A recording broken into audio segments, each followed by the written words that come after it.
Hi everyone, it's Simon Keeling here, weatherweb.net, and it is Monday the 15th of July. It's St Swithin's Day, and we're halfway through the summer. Can you believe it? Summer, meteorologically speaking, is June, July and August.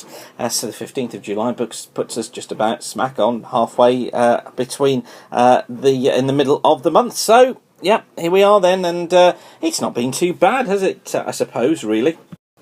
And the Weather Wolf certainly doesn't think so. Here he is, Freddie looks sniffing out that sunshine and dry weather, and his sniffing certainly did work, didn't it, this year? But of course, the nose is now attuned to winter and to snow, and that's what he's on the lookout for just now.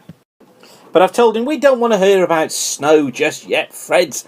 What we want to know is what's the weather going to be doing over the coming weeks, and how long will this dry weather last? Well, first up is the 7 to 10 day means of the 500 millibar flow from the ECMWF on the left here and the GFS on the right. And you notice this is the flow then going from next Monday through to Thursday the 25th. And notice how heights are above normal. Look in this band across the Atlantic on both sets of models. However, a bit of a difference between the two. Look, the GFS is making far more of this little cold pool to the west of Portugal. It's still there, look, on the ECMWF, but the GFS trying to make more of it. And both really just keeping that cold pool there the same across the western parts of Russia, which is where the unsettled weather at the moment is. But through the British Isles, high pressure still in control with those above normal heights. And it just so happens, I think it'll probably be after the 25th when we start to see a soft breakdown into more unsettled conditions. But before that, we're largely dry. This is how we look in terms of rainfall for the next week, up till close of play next Monday the 22nd. And most persistent rainfall is across northwestern parts of Scotland, where we've got some outbreaks of rain at times throughout. However, elsewhere, these little areas, you can see one here, here, and here, these are showers. So these are heavy showers that try to develop during the course of this week. So there will be showers around during the week. It's trying to pick out really where they are and how persistent they're going to be. But you can see how most parts of the country, look, are in zero rainfall conditions. So dry weather continuing for a long time to come.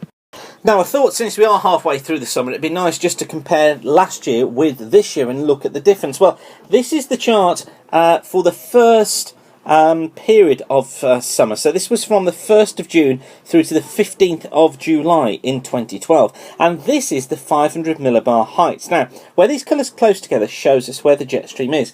And this time last year, look, in the first 30 days of the summer, that was where the jet stream was. So it was south of Ireland, south of the UK, heading up the northern parts of Europe. And just notice, look, that big U shape you can see there in the colours, that's a trough. And that was the reason why we had such cold, unsettled weather last summer.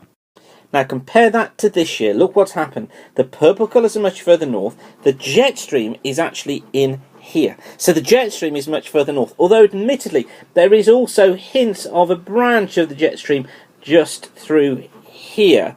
But that one is very weak. The main area of jet stream has been way north of the country, and it has kept things generally drier and also warmer. Interestingly enough, these colours quite close together down here as well, indicating that at times the jet stream has been much further south through the Mediterranean. But that's a different feature, because what that's done is allow high pressure to be in here and for us to enjoy the dry conditions. So you see how much further north that jet stream has been this year, showing us the contrast between the 2 years. And when the jet stream's north, we're in dry, warm and sunny conditions. So here's how things shape up then. This is this afternoon, high pressure out towards the west, lots of dry weather around this front, just bringing a little bit of rain to northern and western Scotland. On to Tuesday, and high pressure still in control, look, so lots and lots of sunshine around once again. Could just be a little bit of low cloud affecting these eastern areas, I think, during the morning. And also, may just find some drizzle within this sort of area, I think, particularly on Tuesday morning, tending to fade in the afternoon, although always affecting western Scotland. Also on Tuesday afternoon, need to watch out for just 1 or 2 showers, perhaps affecting northeastern parts of England, and perhaps just 1 or 2 developing over the high ground of southeast England too. But for the vast majority, it's dry, it's warm, it's sunny, and we're looking at 31 degrees across the south, probably 21 in northern Scotland. Now, on to Wednesday, and you notice here, look, that little trough feature just across the southeast. As that moves westwards, it introduces slightly more unstable conditions across those areas. Now, it will produce a shower risk within that zone there. I think they're only going to be over high ground. They'll be isolated, but there is the chance of a thunderstorm. Also, as that cold front comes southwards, it brings cooler air aloft into eastern parts of Scotland, northeast England, and could trigger an isolated shower there. For western Scotland, I think here we've got more cloud, we've got some spots of rain around, most of them fairly light. And for most of the country, the vast majority of the country, it's a dry day, it's a very warm one again, and we're looking at 29 in the south, probably at 20 in northern Scotland. On to Thursday, and for Thursday, high pressure firmly in control once again. Now, it looks as if on Thursday, again, we're going to be seeing lots of very warm sunshine.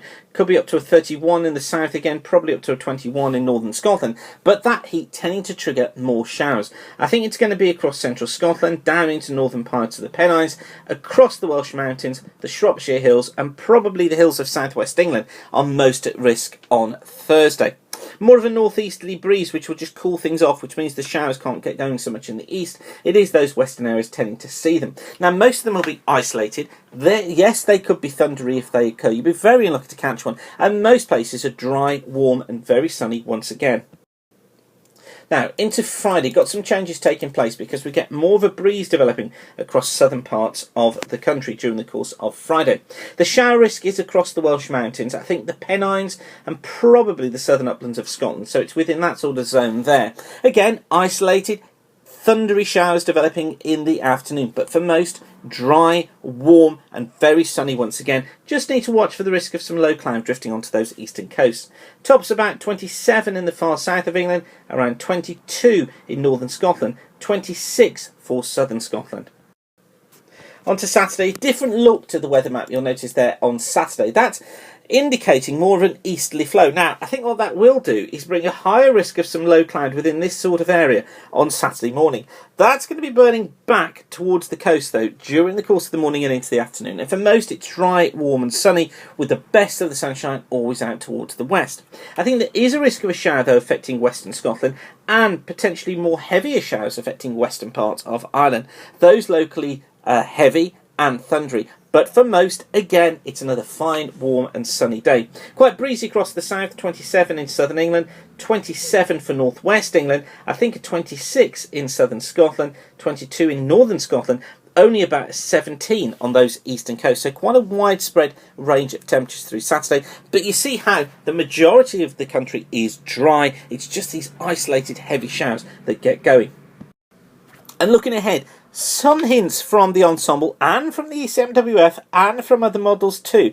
Just trying to make things a little bit cooler as we head in towards the end of the month. You see the temperatures just slowly falling off there. Also, you'll notice too, look, just one or two showers here starting to break out on the ensemble. And I think what that really is indicating is the flow trying to get more back into a westerly. Now, it stays warm, it stays largely dry, but we just can't rule out the risk at times of fronts passing to the north, producing some outbreaks of rain. So I think for Scotland there, we're likely to see slightly more unsettled conditions towards the end of the month. That may go into northern parts of England too, particularly the northwest. But the northeast, the Midlands, southern England, Wales and southern parts of Ireland should be largely dry, but just some outbreaks of rain at times. Temperatures falling off as well, but still very low rain totals.